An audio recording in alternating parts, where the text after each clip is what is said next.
Et aujourd'hui, ma communication va porter sur une lecture de la mondialisation et des inégalités à travers deux prismes d'analyse, les paysages migratoires et sanitaires en Méditerranée.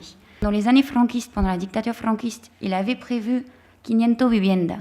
C'était des blocs comme les banlieues françaises qu'on connaît, des blocs qui devaient héberger 500 familles espagnoles. Le 500 viviendas aujourd'hui, il accueille 8000 à peu près, hein, parce que ça peut être, je vous dis, ces terrains, c'était entre 2011 et 2013, mais à peu près 8000 migrants d'origine subsaharienne, avec les caractéristiques du ghetto. Insalubrité du logement, chômage, illégalité administrative aussi. Et voici une photo, donc il n'y a pas de fenêtre, les toilettes c'est directement dans la rue, ça pue, enfin voilà, c'est vraiment un quartier complètement délaissé et délabré où on y retrouve les caractéristiques du ghetto urbain. Alors comme je vous l'ai dit, la province d'Almeria a eu des problèmes en termes de maladies infectieuses, tuberculose pulmonaire, hépatite, syphilis. En réponse à ça, et là c'est pour les professionnels de la santé, il y a une équipe de l'hôpital del Poniente, qui est dans la commune d'El Herido, qui est le front pionnier de l'agriculture intensive sous serre, qui a ouvert un programme dans les années 2000 parce que les médecins, professionnels de terrain et directement sur le terrain, ils ont pris conscience qu'il y avait des enjeux de santé publique très importants. Et donc, ils ont ouvert des unités, maladies tropicales, j'aime pas trop l'intituler, et pour la tuberculose pulmonaire, maladie infectieuse. Donc, terrain numéro 2.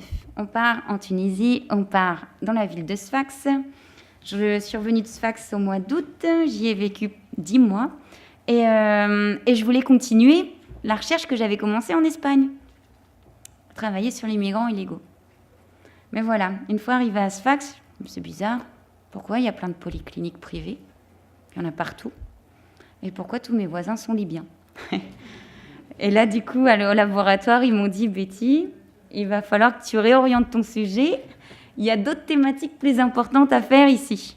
L'endettement des polycliniques depuis 2011, qui n'ont toujours pas été payés. Mais là encore, ce que je vous dis, un endettement de plusieurs millions, mais ils continuent à recevoir les patients.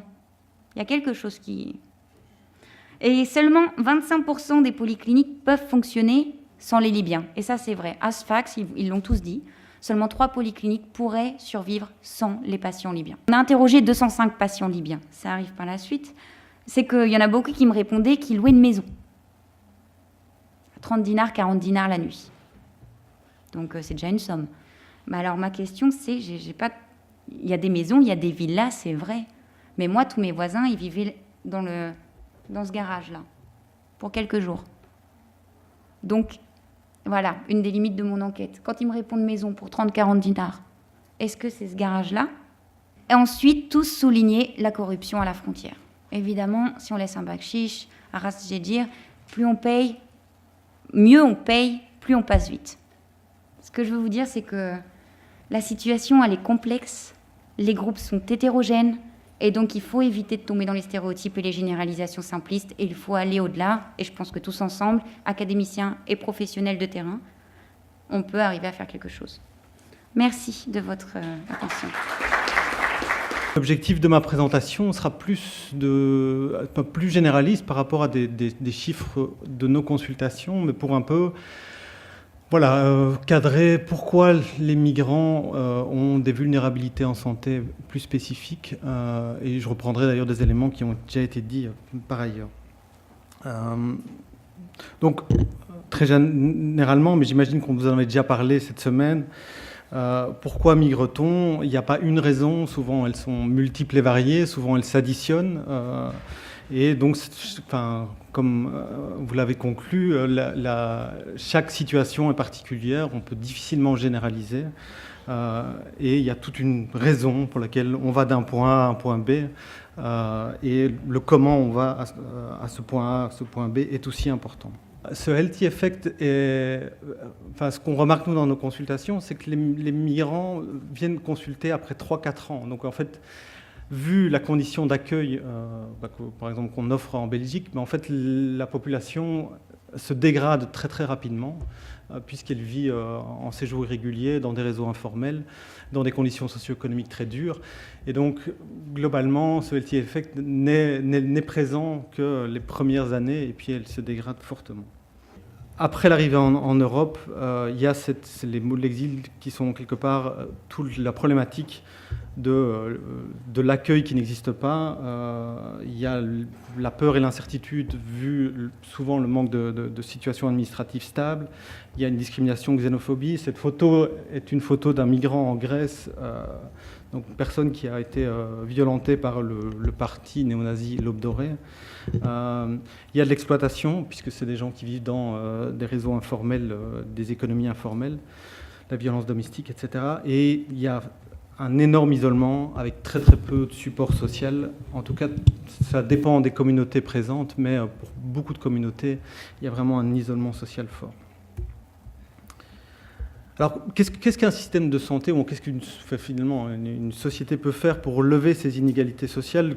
Quelques pistes de solutions. Sur les expositions et susceptibilités pour certaines maladies, on investit trop peu dans les systèmes de santé au niveau des actions de prévention. Et donc, il faut investir dans la promotion de santé avec des programmes et des campagnes adaptées.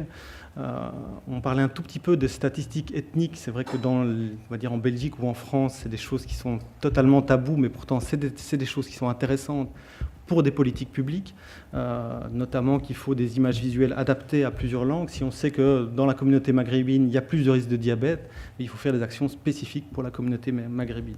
L'objectif de cette présentation, c'était de mettre un peu en perspective les inégalités sociales de santé, de analyser pourquoi les migrants auraient des problématiques spécifiques par rapport aux inégalités sociales de santé et de trouver certaines perspectives. Donc je pense que si on travaille sur ces 4 volets, on arrive à créer des systèmes plus inclusifs et en tout cas plus justes pour arriver à un accès aux soins universels et surtout que les migrants soient plus intégrés dans le tissu social au niveau général. Merci beaucoup.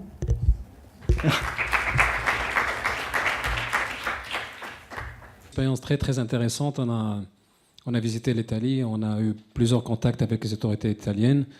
On a aussi vu comment ça se passe pour ce qui est des opérations de sauvetage en mer et post-rescue operations, c'est-à-dire les opérations qui suivent.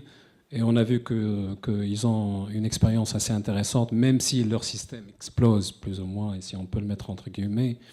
Mais ils ont un système légal très très élaboré et plusieurs avantages pour ce qui est des migrants et pour ce qui est même des réfugiés, des garanties, ce qui n'existe pas malheureusement en Tunisie, mais il faut nuancer ça. Les autorités tunisiennes fournissent des efforts pour essayer d'aider un peu en ce qui concerne la situation des réfugiés. On travaille avec les autorités tunisiennes sur un projet de loi sur l'asile depuis 3 ans. C'est en processus d'élaboration maintenant.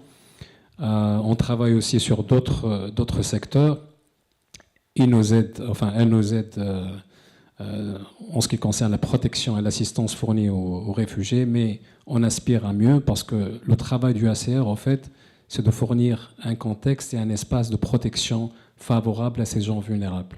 Par rapport à la situation de traite, là, on va en parler, il y a un projet de loi en Tunisie qui est en cours de développement, qui est devant l'Assemblée des représentants du peuple. Et justement, c'est une des questions, est-ce qu'on doit juger la personne qui a emprunté des réseaux de trafic illicite des migrants? Vous savez que c'est un crime en Tunisie.